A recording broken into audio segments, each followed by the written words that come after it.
March 14 ఆవిర్భావ సభ తర్వాత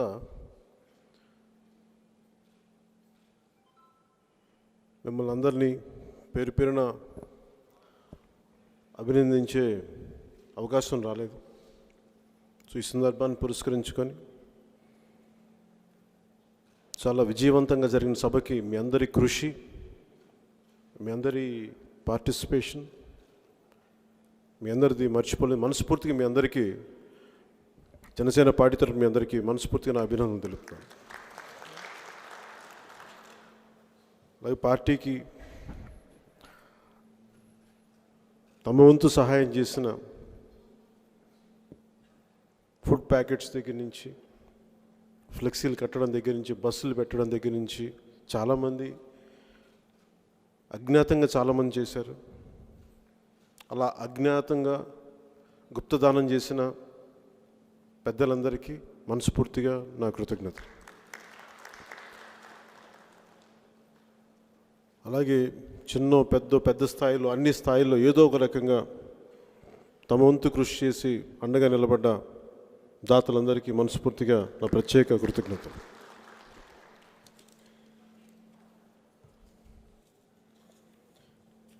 చాలా సందర్భాల్లో చాలామంది సీనియర్ నాయకులు అడిగే విధానం ఏంటంటే, నువ్వు పార్టీని ఎలా నడుపుతున్నావు అని అడుగుతారు. మన ముందు కూడా చాలా పార్టీలు వచ్చినాయి. కాంశీరామ్ గారి స్ఫూర్తితో చాలామంది వచ్చిన పార్టీలు నడిపారు. ఎందుకో ముందుకెళ్ళలేని పరిస్థితులు. దానికి కారణం అందరినీ ఏకం చేసే ఒక భావజాలంతో పాటు ఒత్తిడిని తట్టుకోగలిగే మానసిక స్థైర్యం కావాలి ఒక రాజకీయ పార్టీకి. సో ఇది 8 సంవత్సరాలుగా మనం ఒక పార్టీని నడపడం అంటే చాలా సామాన్యమైన విషయం కాదు. దాన్ని నిజంగా మనస్ఫూర్తిగా మనల్ని మనం అభినందించుకోవాలి. ఈ ప్రయాణంలో ప్రతి ఒక్కరూ చేదోడు వాదోడుగా ఉన్నందుకు, అండగా నిలబడినందుకు జన సైనికులకి, వీర మహిళలకు, మండల అధ్యక్షులకు, జిల్లా స్థాయి నాయకులకి, రాష్ట్ర స్థాయి నాయకులకి, ప్రతి ఒక్కరికి పేరు పేరున మీరు జనసేన పార్టీకి అండగా నిలబడినందుకు మనస్ఫూర్తిగా ధన్యవాదాలు తెలుపుకుంటున్నాను. ఈ సభ యొక్క ముఖ్య ఉద్దేశం మనందరం కలవడానికి, ఇందాక పెద్దలు మనోహర్ గారు చెప్పిన తీర్మానాలన్నింటికి ఒకటి మన ముందు పెట్టడం, అలాగే మన భవిష్యత్తులో మనం ఏం చేయాలి, వీటన్నిటి మీద అందరం కలిసి ఒక ఆలోచన చేద్దాం. దాని మీద మనం ఈ మీటింగ్ ఏర్పాటు చేయడం జరిగింది. ముఖ్యంగా మొదటిది బాగా కదిలించింది నాకు కౌలు రైతులది. ప్రతిరోజు మనం ఈరోజు బతికున్నామంటే రైతు శ్రమ మీద బతికున్న వాళ్ళం మనం. రైతు లేకపోతే జీవనాధారం లేదు. అలాంటి మనందరికీ అన్నం పెట్టే రైతు ఈ రోజున వేలల్లో చనిపోతూ ఉంటే నిజంగా చాలా బాధ కలిగింది. నాకు ఎప్పుడు కూడా కష్టాల్లో ఉన్న వ్యక్తులను చూస్తే నేను ముందుగా ఆలోచించేది దాని నుంచి ఏదో బావుకోవాలో, లేదంటే అర్జెంటుగా దాని మీద ఓట్లు వచ్చేస్తే నేను ఆలోచించాను. ఫస్ట్ వాళ్ళకి మనం ఏం చేయగలను ఆలోచిస్తాను. ఈ రోజున భారతదేశం స్వాతంత్రం సంపాదించింది అంటే చాలా నిస్వార్థంగా వాళ్ళ జీవితాలను పణంగా పెట్టి స్వాతంత్రం కోసం పోరాటం చేస్తేనే మనం ఈరోజు ఈ స్థితిలో ఉన్నాం. ఆ మహానుభావులు త్యాగాలు, వాళ్ళ గుర్తు, వాళ్ళు ఎవరో కూడా మనకు తెలియదు. పెద్ద నాయకులు తెలియచేమో కానీ అసలు ప్రతి ఊర్లో చిన్న చితక నాయకులు ఎంతమంది నిస్వార్థంగా, ఉదాహరణకి మన పార్టీకి ఈశ్వరయ్య గారి పేరు చెప్తే తప్ప ఈరోజు మనకి మనోహర్ గారు గుర్తించే వరకు మనకు తెలియదు. మనకి అలా ఒక దేశం కోసం ఎంతమంది చేశారో మనకు తెలియదు. మనకి వాళ్ళు కనీసం గుర్తింపు కూడా నోచుకోకుండా వెళ్ళిపోయారు. సో వాళ్ళందరినీ స్ఫూర్తితోటి మనం ఏం చేయగలమని ఆలోచిస్తాం తప్ప దీంట్లో ఓట్లు పడతాయి అంటే, ఓట్లు పడటం, ప్రభుత్వం స్థాపించడం అది ప్రత్యేక ప్రక్రియ. అది దాంట్లో కొంత మనకు అనుభవం కావాలి, నేర్చుకోవాలి. ఇందాక మన గుంటూరు జిల్లా అధ్యక్షులు చెప్తున్నట్టుగా ప్రభుత్వం తాలూకు వైఫల్యాలను చెప్పగలగాలి, మనం ప్రజలకు ఏ పక్షానైతే మనం ఎట్లా అయితే నిలబడ్డామో మనం చేస్తున్న అండగా ప్రోగ్రామ్స్ని ప్రజలకు తెలియజేయాలి. మనం ప్రభుత్వాన్ని స్థాపించబోతున్నాం భరోసా ఇవ్వగలగాలి. ఈ పరిస్థితుల్లో మనం చెప్పుకోవడానికి ప్రతిసారి ఆ మధ్య మన మార్చి 14 సభ అయిపోయిన తర్వాత నేను ఒక మాట ఉన్నాను, వైసీపీ వ్యతిరేక ఓటుని చీల్చే ప్రసక్తి లేదు అని. అది నేను చాలా ఆలోచించి అన్నాను అన్నమాట. ఎందుకంటే అసలు ఆ మాట రావడానికే కారణం మీరు చెప్పాల్సింది బయట వైసీపీ నాయకులు ఎక్కువ మాట్లాడితే ఒకటే చెప్పండి, మీ వైఫల్యం వల్ల, మీ అరాచకం వల్ల, మీ దోపిడీ వల్ల మీ రాష్ట్రాన్ని శ్రీలంకలాగా చేసేసిన విధానానికి వీటన్నిటిని దృష్టిలో పెట్టుకొని వైసీపీ వ్యతిరేక ఓటును చీల్చే ప్రసక్తి లేదన్న మాట అనటానికి చాలా ఆలోచించి మాట్లాడాను. అదేదో సరదాగా పొలిటికల్ వ్యూహం, ఈ సరదాల కోసం మాట్లాడాల. అలాగే వైసీపీ నాయకులు మన గురించి జన సైనికులారా మీరు మోసపోకండి, మీరు వాళ్ళ పల్లకీలు మోయడానికి వీళ్ళ పల్లకి, మేము ఎవ్వరి పల్లకీలు మోయడానికి మేము ఇక్కడ లేము. ఫస్ట్ వైసీపీ నాయకులు గుర్తుపెట్టుకోండి. ఎవరి పల్లకీలు మోయడానికి లేము. మేము ప్రజల్ని పల్లకి ఎక్కించడానికి మేము ఉన్నాం తప్ప వేరే వాళ్ళ పల్లకీలు మోయడానికి మేము ఇక్కడ లేము. అది మీరు గుర్తుపెట్టుకోండి. అలాగే మీరు మా జన సైనికుల మీద ప్రేమ కార్చాల్సిన అవసరం లేదమ్మా, చాలా సంతోషం. మీరు అంత ప్రేమ కార్చాల్సిన అవసరం లేదు. మా జన సైనికులు నేనేంటో బాగా తెలుసు, మీరు చెప్పక్కర్లా. మీరు చాలా కష్టపడిపోయి ఇబ్బంది పడిపోయి జన సైనికులు అంత ప్రేమ ఎందుకు వచ్చిందమ్మా మీకు? అందరూ మా వాళ్ళ మీద అలాంటి కేసులు ఎందుకు పెట్టారు మా వాళ్ళకి అంత ప్రేమ ఉంటే? అలాగే ఈ రోజున మన సభ నుంచి వచ్చిన ప్రతి మండలం నుంచి ఎంతమంది వచ్చారు? సభ అయిపోయిన నెక్స్ట్ డే నుంచి, ఆ రాత్రికి రాత్రి నెక్స్ట్ డే నుంచి అసలు ప్రతి ఏ గ్రామం నుంచి ఏ మండలం నుంచి ఎంతమంది వెళ్ళారు? ఎస్ఐలతో సహా, సిఐలతో సహా ప్రతి ఒక్కరికి ఫోన్లు. అంటే ఎంతమంది వెళ్ళారు ఇక్కడి నుంచి? ప్రభావం ఏంటి? అంత భయం ఏంటి? మేమంటే ఎందుకు అంత భయం? మేము ఏం చేసామని ఒక్క ఎమ్మెల్యేని కూడా లాక్కున్నారే, మేమంటే ఎందుకు అంత భయం మీకు? ఒక్క మాటకే, ఒక్క వాక్యానికి, ఒక ఏకవాక్య తీర్మానానికి మీరు అంత భయపడిపోతారా?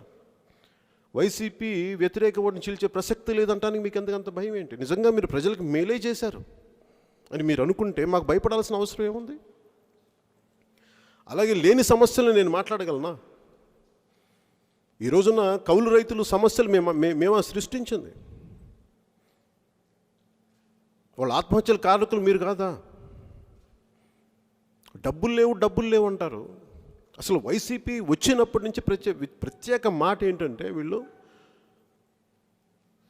మద్యపాన నిషేధం అని చెప్పి ఓట్లు అడిగారే మీరు? అసలు మద్యాన్ని నిషేధిస్తామని చెప్పి మద్యాన్ని ప్రత్యేక రేట్లతో ఎలా అమ్ముతారు మీరు? దానికి మళ్ళీ ఒక తప్పుడు లాజిక్, మళ్ళీ రేట్లు పెంచితే వీళ్ళు తాగరనంట.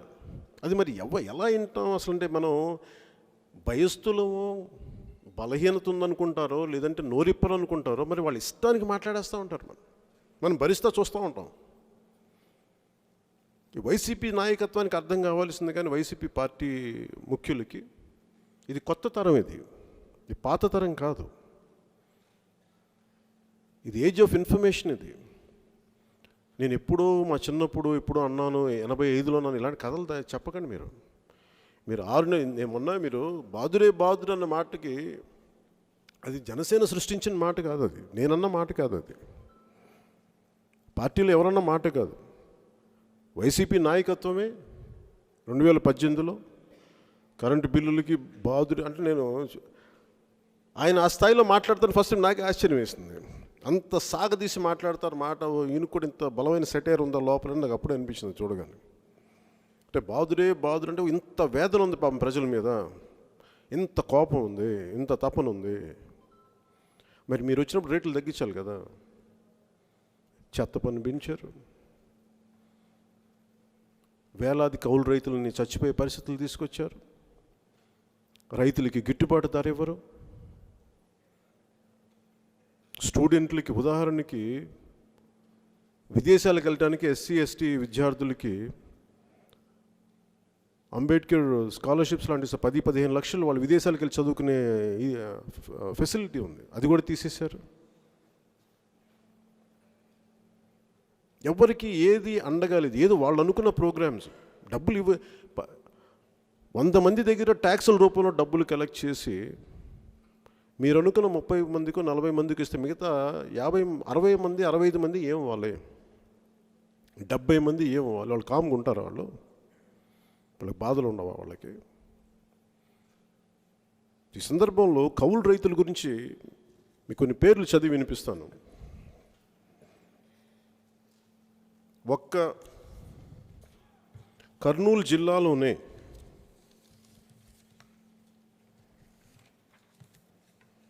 353 మంది కౌలు రైతులు చనిపోయారు. అనంతపురం జిల్లాలోనే 170 మంది కౌలు రైతులు చనిపోయారు. ఉభయ గోదావరి జిల్లాలోనే 81 మంది చనిపోయారు. మన కౌలు రైతులు అనగానే దానికి ఒక అబ్స్ట్రాక్ట్ పదం, అది వీళ్ళు ఎవరు ముఖాలు తెలియదు. పవన్ కళ్యాణ్ అంటే ఒక వ్యక్తి, ఒక పేరు, అర్హం గారు ఒక వ్యక్తి, ఈ పేర్లు తెలిస్తే మనకు వచ్చే బంధం వేరు. ఇప్పుడు కౌలు రైతులు అంటే మనందరికీ వాళ్ళు ఎవరో ఏంటో తెలియదు. ఉదాహరణకు వాళ్ళ పేరు చదువుతాను చూడండి. షేక్ నగీ సాహెబ్, అహ్మద్ బాషా, విస్లావత్ సీనానాయక్, శీలం త్రిమూర్తులు, దిన్నే లాజర్, నంద్యాల విశ్వనాథ్ రెడ్డి, కురవ తిమ్మప్ప, పల్లా నరసింహమూర్తి, బోయ రామాంజనేయులు, సప్ప లక్ష్మణరావు, అంకుల అశోక్ రెడ్డి, పెద్దింటి వీరరాఘవ, తల్లారి నరేష్, బద్వేలు వెంకటాచలం, కొలకరి రామ బాలచంద్రయ్య, కమ్మర నీలకంఠ, చెరుకూరి కొండన్న, మేకల హరిజన లోకప్ప, రామావత్ సురేంద్ర నాయక్, దొడ్ల గంగమూర్తి, సుంకర చంద్రయ్య, పడాల సత్యనారాయణ, దొమ్మర రాజు, చింతల సూర్యం, మణికల రాజీ, పుణ్యం ముత్తయ్య. వీళ్ళందరూ కుటుంబాలు ఉన్నవాళ్ళు, బిడ్డలు ఉన్నవాళ్ళు, అందరూ సగటు వయసు 40-45 మధ్యలో ఉన్నారు. వీళ్ళల్లో అన్నం పెట్టే రైతుకి కులం చూడకూడదనడానికి కులాలు చదువుతాను విన్నాను. వీళ్ళల్లో రెడ్డి, ముస్లిం, దళితుల కులాల్లో ముఖ్యంగా మాల, మాదిగ, అలాగే కమ్మ, శెట్టి బలిజ, యాదవ, గౌడ, కొప్పిలి వెలమ, కాపు, వైశ్య, వెలమ, తూర్పు కాపు, మున్నూరు కాపు, బోయ, వడ్డెర, కురబ, గొల్ల, ఒక్కళిగ, వడ్డెర, బెస్త, రజక, దొమ్మర, కుమ్మర, దాసరి, వైశ్య. ఒక్క లిస్ట్లో ఎన్ని కులాలు ఉన్నారో చూడండి. వీళ్ళకి మన కులాలు అన్నం పెట్టే రైతు కులం చూస్తామా? వైసీపీ అన్నం పెట్టే రైతు కులం చూస్తుంది. చాలా బాధ కలిగించే అంశం. మీకు కన్వీనియంట్గా కూర్చోబెట్టి కొద్దిమందికి ఇచ్చేసి కొద్దిమంది ఇవ్వకపోతే ఆ బాధ కలిగి, రైతుకి కులం లేదు, అలాంటి రైతుకి అండగా నిలబడాలి. ఎంత డబ్బు ఉంటాయో నాకు తెలియదు. నేను ఎందుకు నమ్ముతానంటే చాలామంది భయపడ్డారు నేను చెప్తే. ఇన్ని వేల మంది ఉంటారు, ఎలా ఇస్తామని. శతకోటి దరిద్రాలకి అనంతకోటి ఉపాయాలు ఉంటాయని నమ్మేవాడిని. భూదాన్ మూమెంట్ ఆచార్య వినోబా భావే తీసుకొచ్చినప్పుడు విష్ణు రామచంద్రారెడ్డి ముందస్తుగా ఒక పెద్ద జమీ ఇచ్చేశారు. అంటే మనసు ఉండి కదిలించగలిగితే డబ్బులు వస్తాయి. నేను పాటించింది ఏది నేను ఎవరిని అడగను. నేనేం నమ్ముతానంటే ముందు కష్టాల్లో ఉన్న వాళ్ళకి అసలు మన వంతు కృషి ఏం చేద్దాం. ఎప్పుడు నేను వస్తాను, ఎప్పుడు ఒక 24లో మేము వస్తాం. వచ్చేటప్పుడు మీరు బతికుండాలి కదా, మీ బిడ్డలు బాగుండాలి కదా. ఈ మనం ఇచ్చే ₹1,00,000 అద్భుతాలు జరుగుతాయి నేను నమ్మట్లా. అది ₹1,00,000 కాదు, మీరు బాగుండాలని మా ఆకాంక్ష. మీ బిడ్డలు బాగుండాలి, చనిపోకూడదు. మీ కన్నీళ్లు తొడవగలిగితే, వచ్చే కన్నీరు ఒక్క చుక్క తొడవగలిగితే మా జీవితం ధన్యమైనట్టు. దానికోసమని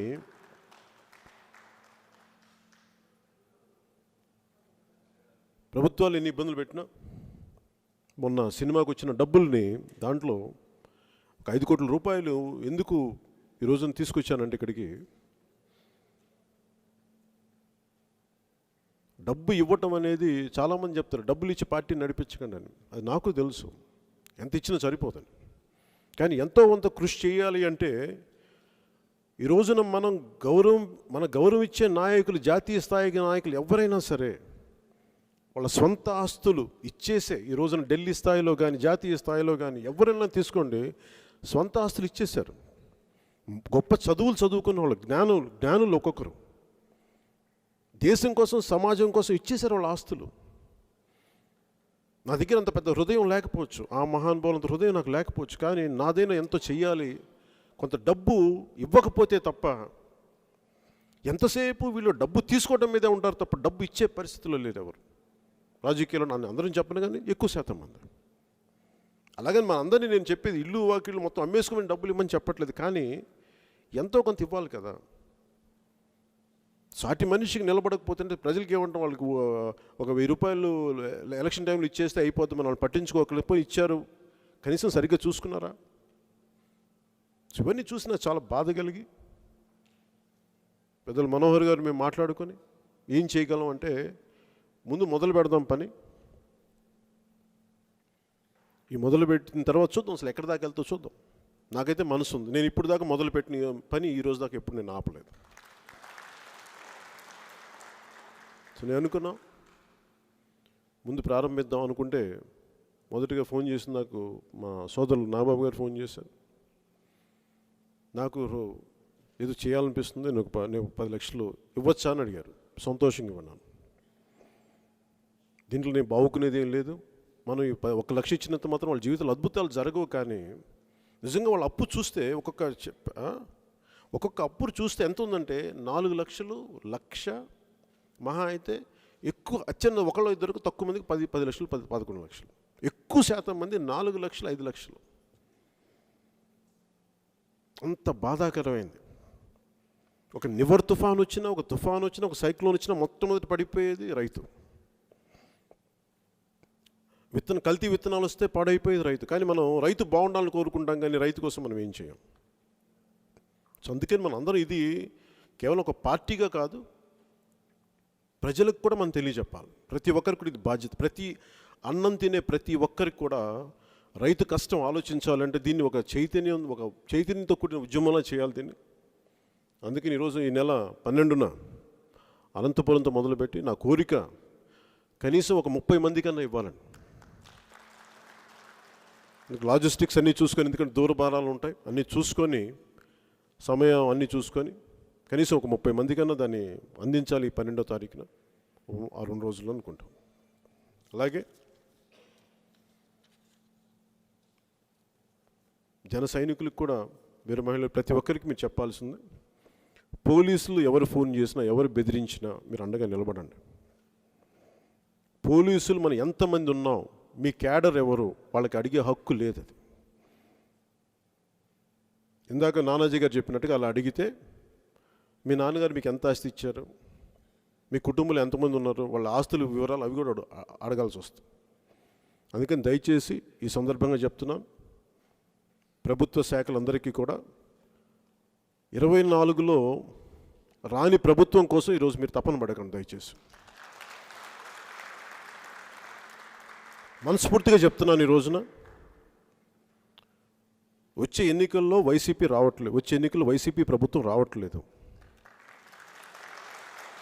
ఖచ్చితంగా రాదు. రేపు పొద్దున మీరు నన్ను తిట్టుకోండి, గింజుకోండి, ఏదన్నా మాట్లాడుకోండి, కానీ నేను చెప్తున్నాను మీకు ఈ రోజున, మీరు చేసిన అరాచకాలకి, మీరు చేసిన విధ్వంసానికి, మీరు రాష్ట్రాన్ని 25 సంవత్సరాలు వెనక్కి తీసుకెళ్ళిన దానికి ఖచ్చితంగా మీకు ఇంకోసారి ఓట్లు అడిగే హక్కు మీకు లేదు. అలాగే వైసీపీ ఓటుని చీల్చే ప్రసక్తి లేదనడానికి మన నాయకుల్లో కూడా కొంతమంది మరి భిన్నమైన అభిప్రాయాలు వినిపిస్తూ ఉన్నాయి. మేము అలాంటి భిన్నమైన అభిప్రాయాలు చెప్పే అందరికీ ప్రతి ఒక్కసారికి నేను వినయంగా తెలియజేసుకుంటుంది, వ్యూహం నాకు వదిలేసేయండి ప్లీజ్. నాకు వదిలేండి వ్యూహం. ప్రజల్ని పల్లకి ఎక్కించడానికి ఉన్నాను తప్ప ఎవరినో పల్లకి ఎక్కించడానికి లేనది నమ్మండి.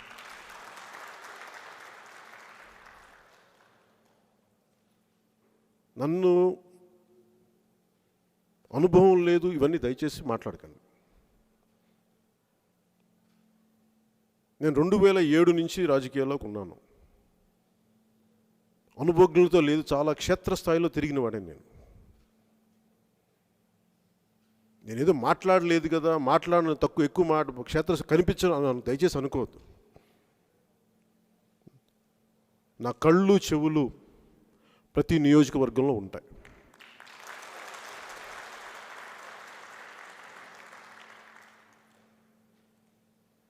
సోషల్ మీడియాలో మాట్లాడేది మీకు నాకు అన్నిటికంటే కూడా నాకు చాలా సోషల్ మీడియాలో చాలా బలమైన టీం ఉంది నాకు.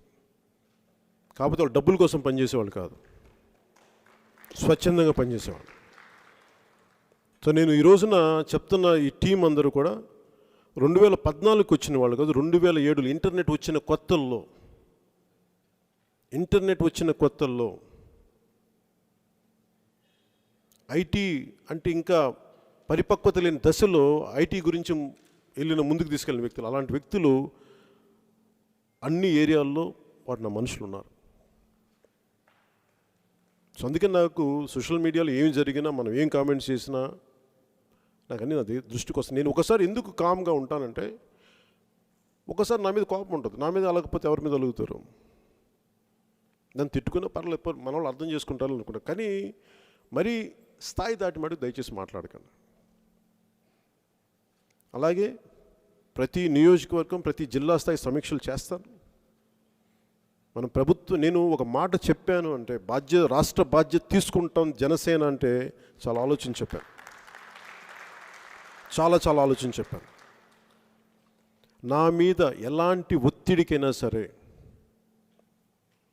ఎలాంటి పరిస్థితులకైనా సరే నేను నిలబడడానికి సిద్ధంగా ఉండే మాట్లాడుతున్నాను. 4 దశాబ్దాలున్న పార్టీ అనుభవజ్ఞులు కూడా వైసీపీ దాష్టీకానికి విలవిల్లాడిపోయే పరిస్థితుల్లో నేను ఇంత బలంగా నిలబడ్డానంటే మీరు అర్థం చేసుకోవాల్సింది, నేను అన్నిటికీ ఎదుర్కోవడానికి సిద్ధంగా ఉన్నానని అర్థం. అలాగే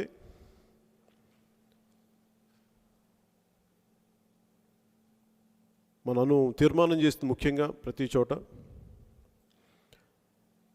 32 మంది బలిదానాలతోటి వైజాగ్ స్టీల్ ప్లాంట్ వచ్చింది. ఇంతమంది ఎంపీలు ఉన్నారు ఇన్ని సంవత్సరాలుగా, ఇన్ని దశాబ్దాలుగా.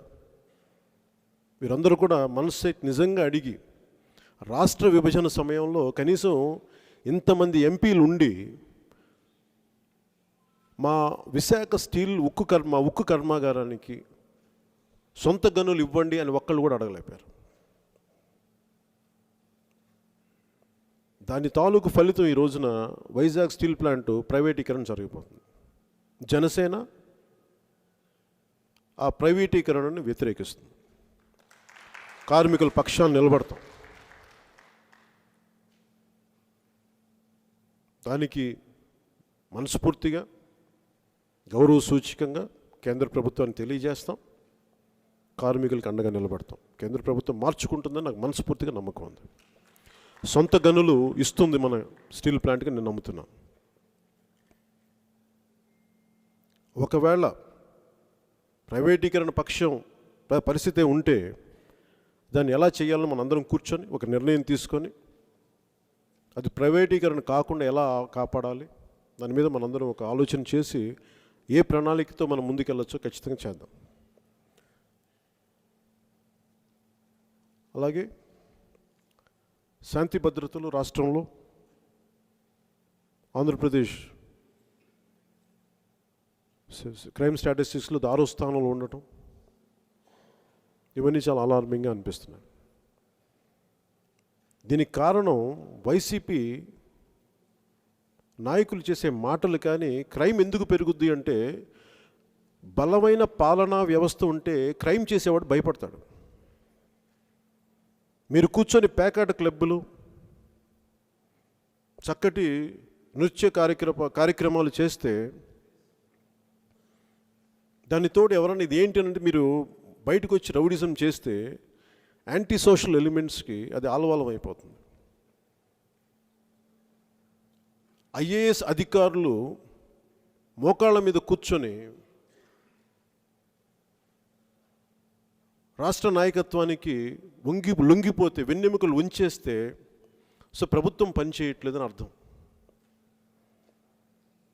బ్యూరోక్రసీ బలంగా ఉండకపోతే మేము ఏదైనా చేసేయచ్చు అని అంటే మీరు ఆలోచించాల్సింది, క్రైమ్ రేట్ పెరుగుతుంది అంటే పాలనా వ్యవస్థ సరిగ్గా లేదని. పాలనా వ్యవస్థను అజమాయిషీ చేసే ఈ పొలిటికల్ వ్యవస్థ పూర్తిగా నిర్వీర్యంగా ఉంది, వాళ్ళ సొంత పనుల్లో ఉన్నారని అర్థం.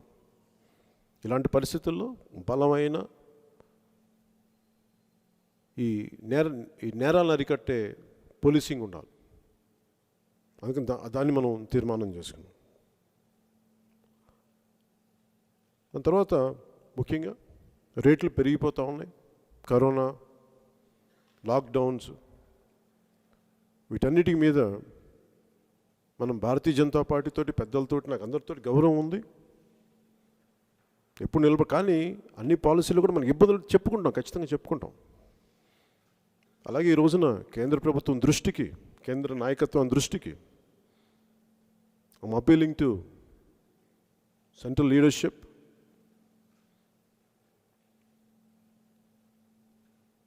to bring down the prices of petrol and diesel.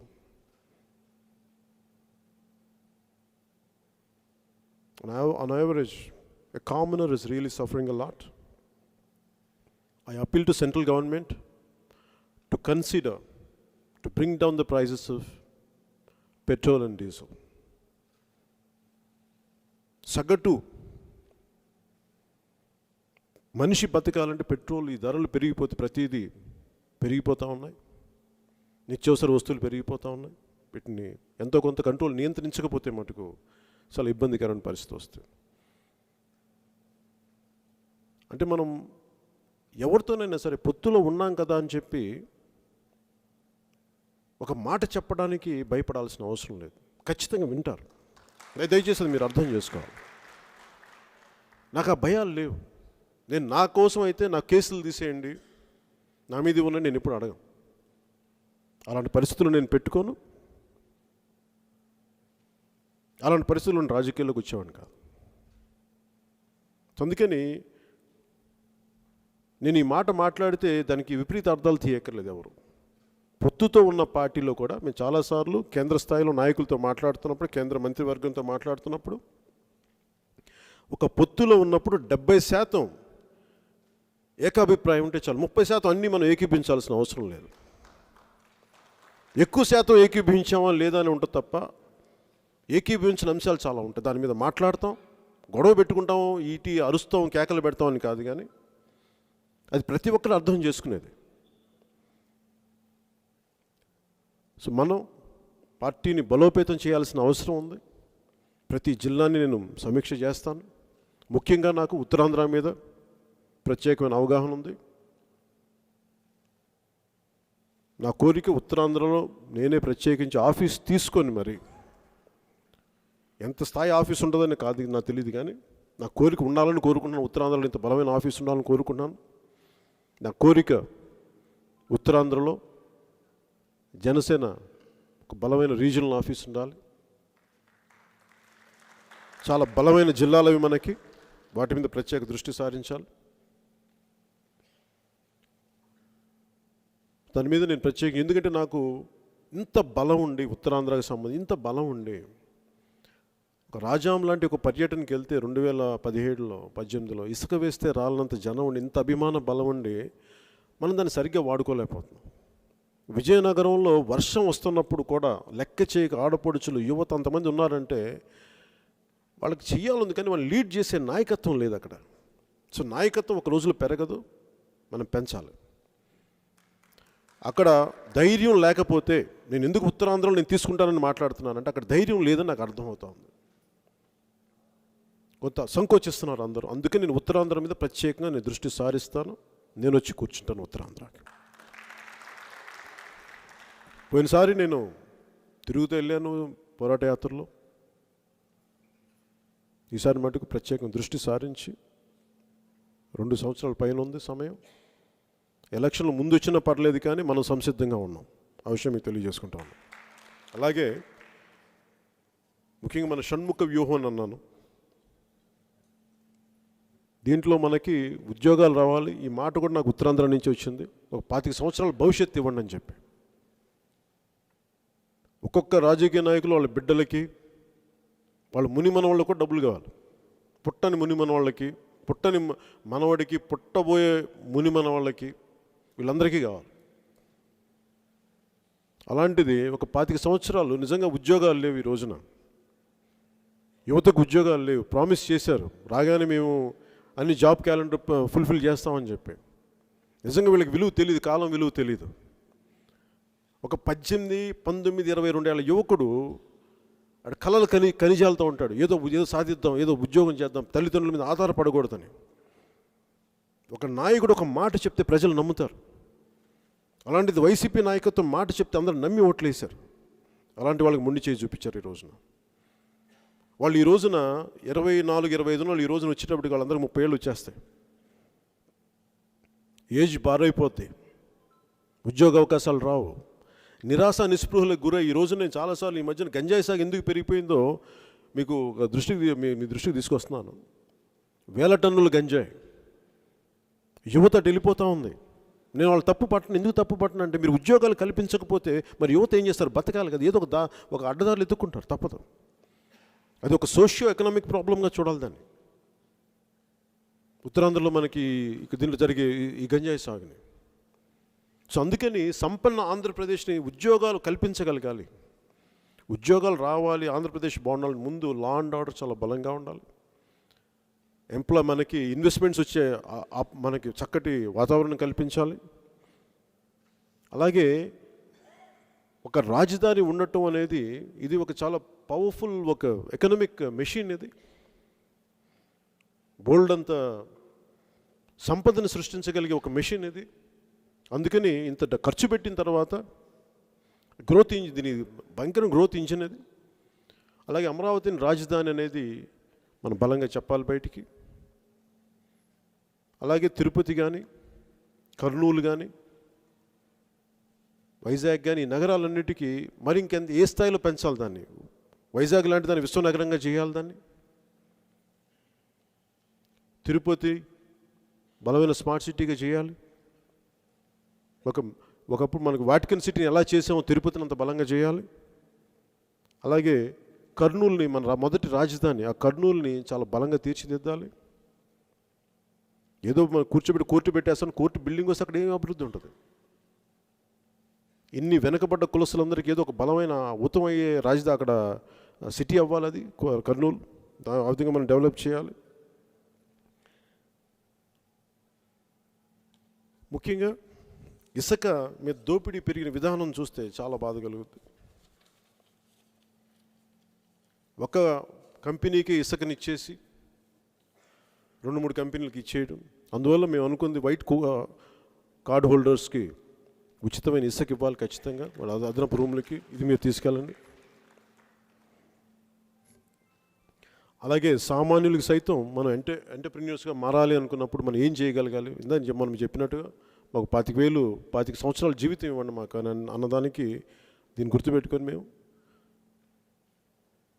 ఒక 4కి 5 మందికి ఉపాధి కల్పించే ఎలాంటి ఐడియాతో వచ్చినా 10 లక్షల రూపాయలు వారి అకౌంట్లో జమ చేస్తాం. అది దాదాపు మనం ఆ రోజున అనుకుంది ఒక సంవత్సరానికి 1,00,000 మంది చొప్పున, అంటే 1,00,000 మందికి మనం 10 లక్షల రూపాయలు చొప్పున ఇస్తున్నామంటే అది దాదాపు అది కనీసం 4 మందికి వాళ్ళు ఉద్యోగాలు కల్పించి అది 40 లక్షల మందికి వెళ్తుంది. అలా ప్రతి సంవత్సరం మనం ఇచ్చుకుంటూ వెళ్తే దాదాపు ఒక 2 కోట్ల మంది యువతకి దాంట్లో ఎంత వేస్ట్ అయినా కానీ సక్సెస్ఫుల్ రేట్ కనీసం ఒక 70-80 లక్షల మందికి యువత దానివల్ల బాగుపడే పరిస్థితి వస్తాయి. అలాగే వ్యవసాయానికి పంటల ధర స్థిరీకరణకి దాదాపు మనం 500 కోట్ల నిధి ఏర్పాటు చేయాలి. కౌలు రైతు కన్నీరు పెట్టకూడదు. 89% ఈరోజు మనం తింటున్న తిండి కౌలు రైతు కష్టం మీద వచ్చింది. కౌలు రైతుకి అండగా నిలబడాలి. ఈ రోజున మనం స్టార్ట్ చేస్తున్న భవిష్యత్తులో మన కౌలు రైతులు చేయబోయేదానికి ఇది పునాది. దయచేసి మీరు మర్చిపోవద్దు.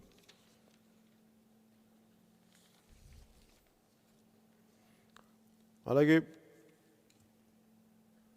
మనం స్థాపించబోయే కొత్త ప్రభుత్వంలో ఉద్యోగాల్ని మనం డిలే చేయకుండా ఎన్ని ఉద్యోగులు అన్నింటినీ భర్తీ చేయాలి. అలాగే అందరూ చెప్తా ఉంది ఏంటంటే భవిష్యత్తులో వీళ్ళు రాకపోతే, మనం రాకపోతే వైసీపీ ఆలోచన ఏంటంటే వాళ్ళు రాకపోతే మనం ఏం చేయాలి, సాధ్యమైనంత ఎక్కువ అప్పులు చేసి రాబోయే ప్రభుత్వాలని అసలు ఏమి చేయని పరిస్థితుల్లో పెట్టాలి. అంటే అలాంటి పరిస్థితులు వాళ్ళు తీసుకొచ్చినా కానీ మనం ఏమాత్రం భయపడకుండా అభివృద్ధి ఎలా చేయాలి, పెట్టుబడులు ఎలా తీసుకురావాలి, మన దగ్గర చాలా బలమైన వ్యక్తుల సమూహం ఉంది. ఖచ్చితంగా ప్రజలు మారాలి అనుకున్నప్పుడు, ప్రభుత్వం సాధించాలనుకున్నప్పుడు సాధిస్తాం. అందుకని వైసీపీ అలాంటి వ్యూహాలు చేసి ఎక్కువ అప్పులు చేసేసినా కానీ దాన్ని తీర్చే పరిస్థితుల్లోనే ఉంటాం తప్ప వేరే పరిస్థితులు మనం పెట్టుకోకుండా మనందరం కలిసి ఒక ఇన్స్పిరేషన్తో మనం కృషి చేసుకుంటూ ఆంధ్రప్రదేశ్ తాలూకు అభివృద్ధిని, రాష్ట్ర అభివృద్ధిని మనందరం ముందుకు తీసుకెళ్ళి కట్టుబడి ఉందాం, నిలబడి ఉందాం. ఈ కౌలు రైతులకు సంబంధించి ఏ పేరు పెట్టాలి అని అనుకున్నప్పుడు ఒకటే కోరుకున్నాం, రైతుకి అండగా నిలబడాలి, ఊతం ఇవ్వాలి. అందుకని దీని పేరు జనసేన రైతు భరోసా యాత్ర కింద దీన్ని నామకరణం చేశాం. సో మీ అందరి ఆశీస్సులు, మీ అందరి అండదండలు కావాలని కోరుకుంటూ ఈ సభని మీ అందరికీ ధన్యవాదాలు చెప్పుకుంటూ ముగిస్తున్నాం. జై హింద్.